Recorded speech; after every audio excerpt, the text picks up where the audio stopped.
1109, Alfonso I, rey de Aragón y Pamplona, se casó con la heredera del reino de Castilla y León, Urraca I.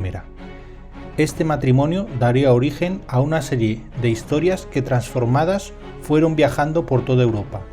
Así comenzó esa extraña danza entre realidad y ficción que hoy llamamos leyenda. Tras esta unión, Alfonso I se desplazó al reino de Castilla para recibir el vasallaje como su nuevo señor.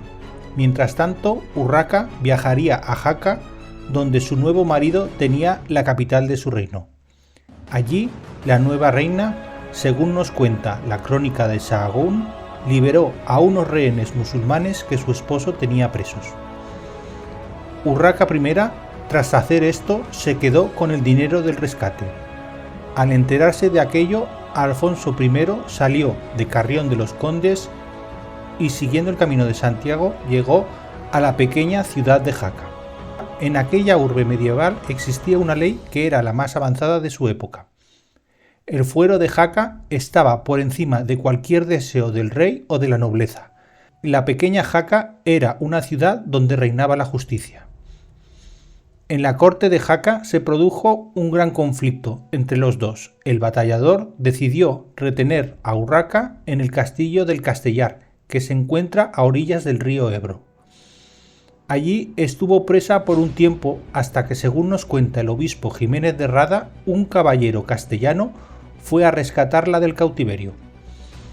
Este noble se llamaba Pedro González de Lara. Tras cruzar el río, el bravo paladín rescató a su reina. Fruto de esto nacería un amor entre ellos. Así comenzó un romance que aún perdura en el imaginario colectivo de todo el mundo. Fruto de esta relación nacerían dos hijos, a los que se les robó todos los derechos que tenían al ser hijos de una reina. El conde de Lara, debido a esta injusticia, se enfrentó a la nobleza castellana y se pasó al bando de Alfonso I de Aragón. El matrimonio de Urraca y del batallador ya se había anulado. Aquel caballero luchó junto al monarca aragonés en numerosas batallas. Pasó a ser uno de los caballeros fieles al rey, como lo eran el conde de Perche o Gastón de Bear, entre otros. Participó en el asedio de Bayona, que tuvo lugar en 1130.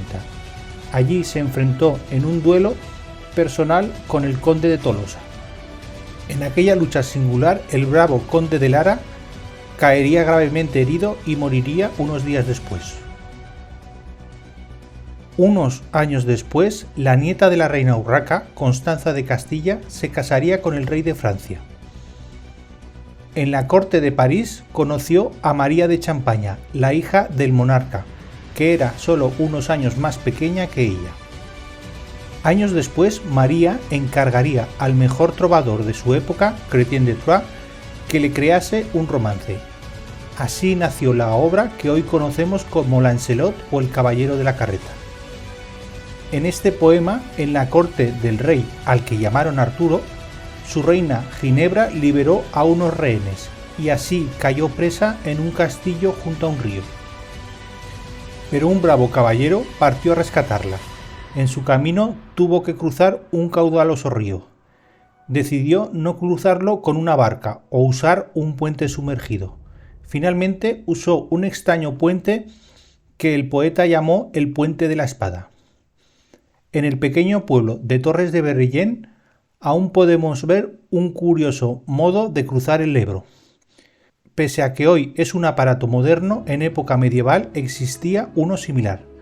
Dos grandes piezas de metal servían de amarre para una gran maroma.